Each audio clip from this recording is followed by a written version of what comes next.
Autumn 1946, a temporary holding camp near Frankfurt. The atmosphere was tense, but the new order was inexplicable. General Sterling, a man whose reputation was built on strict order and silence, issued a direct command.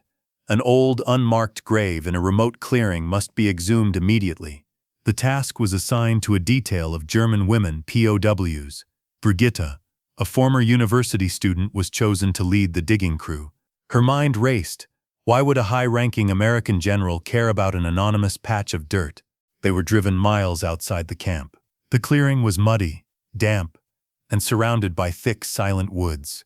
Major Thompson, a nervous officer notorious for his strict adherence to regulations, oversaw the operation. He didn't carry a shovel, he carried a stopwatch and a pistol. No talking. You will dig exactly where I indicate. Quickly and quietly, Thompson barked. He pointed to a small mound of earth overgrown with weeds. That one. Get to work. The task was brutal.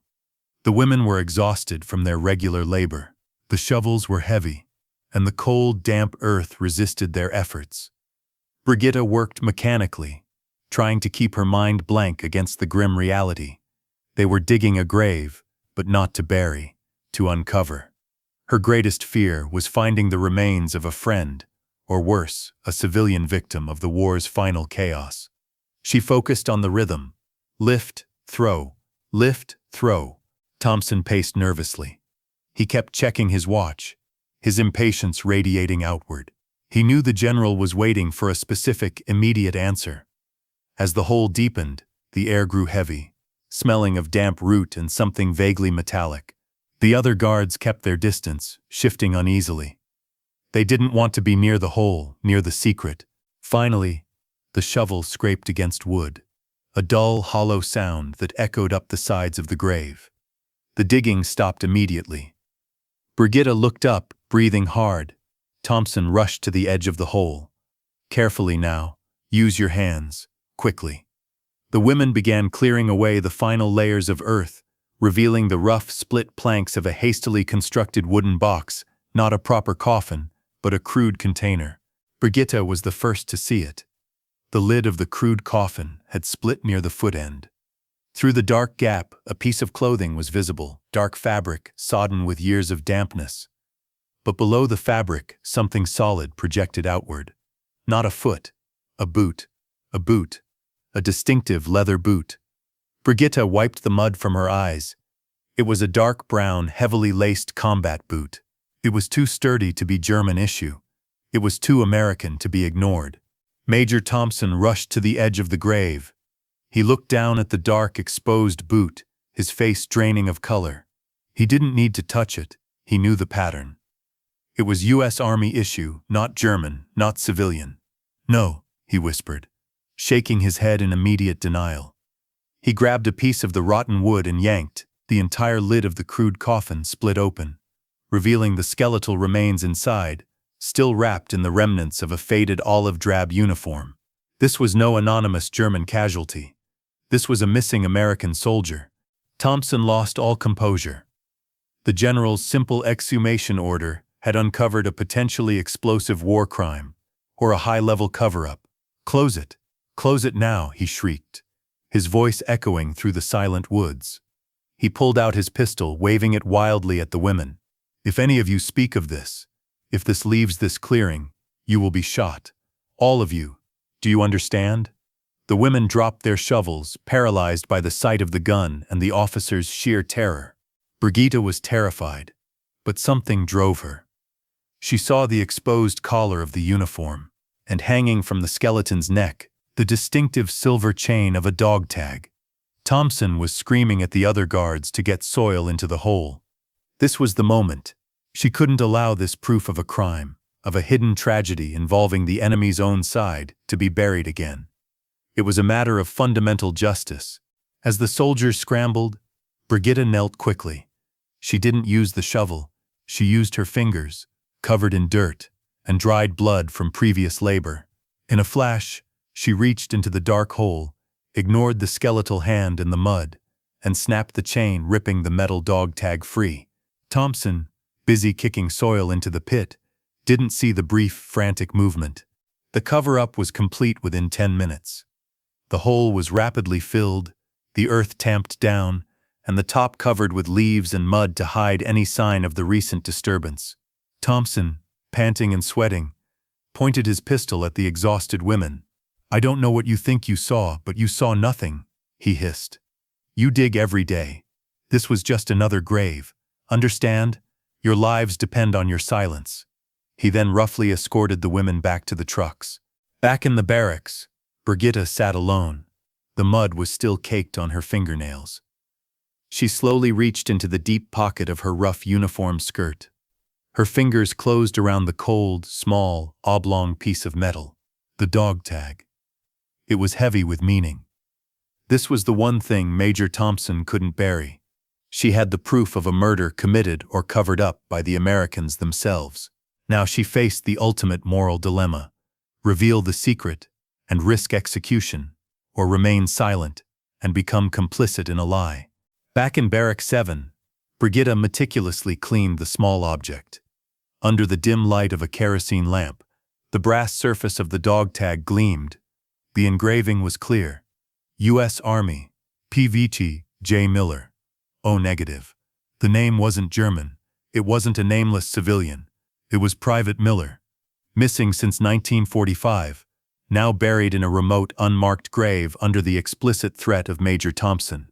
Brigitta knew the general had ordered the exhumation to find the truth, but Thompson was covering it up. For 2 days, Brigitta observed the American personnel.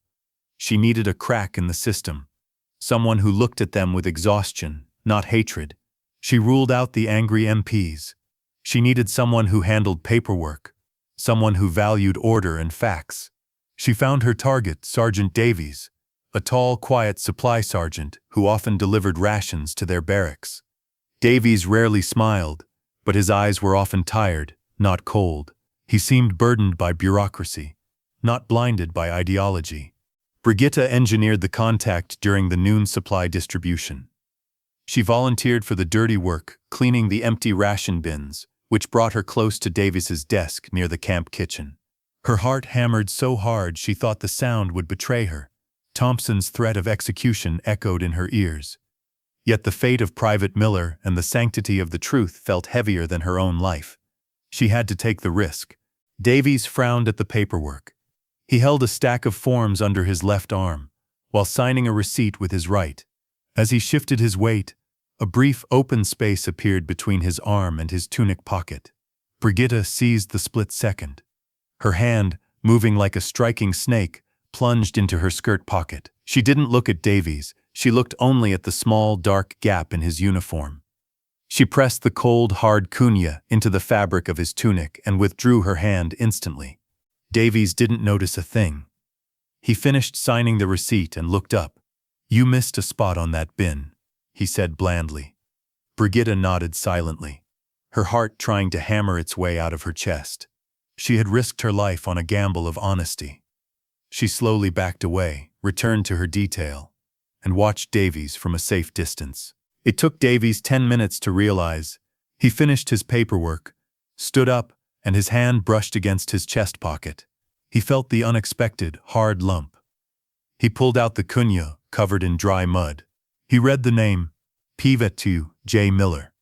His eyes widened.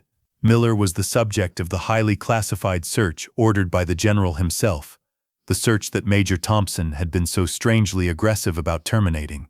Davies looked across the yard, instantly understanding the terrible secret the German woman had just entrusted him with. The object was a silent confession of murder and cover-up. Major Thompson's panic escalated the moment he returned to the clearing. He couldn't shake the feeling that he had missed something during the rushed reburial. He grabbed a shovel and reopened the grave, working quickly and frantically himself. He needed to be certain the künye was still attached to the skeleton. When he reached the body and saw the empty silver chain hanging from the neck, his terror turned into cold, absolute fury. Somebody had seen. Somebody had taken the evidence. And that somebody was a German prisoner. Thompson immediately locked down Barrack 7. He dragged Brigitta into the commandant's empty office. He didn't ask. He interrogated. "What did you take from the hole?" he screamed. slamming his fist onto the wooden desk. "I saw you looking. Where is the medal?" Brigitta, remembering her goal, met his gaze with feigned ignorance. "I don't know what you mean, Major. We only dug." Thompson knew she was lying. He pressed his pistol against her temple. "You die for this silence, girl. You will be executed for lying to a superior officer." Meanwhile, Sergeant Davies knew he was sitting on a bomb. He recognized the danger of holding the künye, but he knew the general's integrity. General Sterling was due to leave the camp in 2 hours. Davies wiped the mud off the künye and shoved it into an envelope. He knew he couldn't use the regular channels.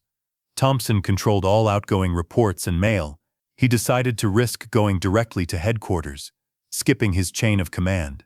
The urgency was palpable. If Sterling left, the truth would be buried forever. Davies made his move. He took the envelope and walked out, trying to look routine. But Major Thompson, paranoid and desperate, had posted extra security around the general's headquarters, the only place Davies could go. As Davies approached the main HQ gate, his heart sank. Thompson himself was there, leaning against the sandbags, watching every car and every officer who passed. Thompson's eyes locked onto Davies. He didn't move, but the challenge was clear. Davies, knowing he couldn't walk past Thompson without being searched and having the künye confiscated, broke off his course. He feigned needing to use the latrine behind the mess hall. He quickly ducked out of sight. Thompson chuckled, a dry, dangerous sound.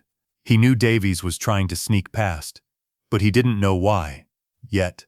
With General Sterling scheduled to depart in under an hour, Davies knew he couldn't walk in. Thompson had eyes on the gates. Davies had to use a blind spot. He found it near the general's temporary quarters, a jeep and its driver, Private Higgins, waiting patiently. Davies approached Higgins, looking official. "Urgent dispatch from supply for the general's aide. Confidential. Give this envelope to the general's man before he gets in the car. It must be logged immediately." Higgins, bored and eager to please a higher-ranking sergeant, agreed instantly. The plan worked flawlessly. Moments later, the general's aide was handed the envelope, assuming it was a final logistics report. The aide passed it directly to General Sterling, who was already sitting in the back of his staff car, ready to leave. General Sterling sighed, preparing to read the dull supply totals. He opened the envelope. Instead of paperwork, a small, dirty piece of brass fell into his palm. The dog tag of Private J. Miller. Sterling didn't need a report. He didn't need an explanation. He had personally authorized the top-secret search for Miller's remains, knowing the private's father was a powerful senator. He knew Thompson had been in charge of the exhumation. He looked at the tag, then back towards the camp. He immediately knew that Thompson had buried the body again, and that someone, a victim of Thompson's authority, had risked their life to get this proof to him. The general's command was simple and final. "Tell Major Thompson I need to see him, in the commandant's office. Now, and bring the German prisoner Brigitta, who was on the digging detail. Escort them separately. Do not let them speak." Within minutes, the atmosphere in the camp changed from routine to electric. Thompson, still trying to appear casual at the gate, was informed of the summons. His face went white. He knew this wasn't a commendation. The final meeting was short. Brigitta, still covered in mud from the earlier interrogation, was brought into the office. Thompson was already there, sweating profusely. General Sterling didn't waste time. He placed the dog tag on the desk, centering it on the blotter. "Major." Sterling's voice was low and dangerous. "This is Private Miller's künye. You told me the exhumation yielded nothing." He then looked at Brigitta. "Did you take this prisoner?" Brigitta knew this was her only chance. "Higher, Herr General," she replied clearly. "But I know who did. It was the soldier who knew the truth, the one you brought back from the grave." Thompson lunged forward, but it was too late. 2 MPs seized the major instantly. General Sterling simply nodded at his aide. "Arrest Major Thompson. Charge him with lying to a superior officer and obstruction of justice in a classified murder investigation. Detain him until we determine the source of the missing künye." Sterling looked at Brigitta, an icy respect in his eyes. He didn't ask about her involvement. He knew. He knew her silence in the face of Thompson's gun had been a cover for someone else's honor. Major Thompson's reign of terror ended that afternoon. The general's command had been clear. Thompson was arrested, charged, and taken away. Further investigation revealed that Private Miller had been a victim of a dispute over black market goods, silenced by Thompson himself to prevent exposure. The grave was officially exhumed, and Miller's remains were prepared for repatriation. The general had upheld the honor of his uniform, but the quiet hero was still a prisoner. Later that night, Sergeant Davies found Brigitta. She was back in Barrack 7, cleaning a small area, still waiting for the repercussions of her defiance. Davies approached quietly, holding a small package wrapped in coarse paper. "The general ordered this to be given to you," he murmured, his face blank. It wasn't food or cigarettes.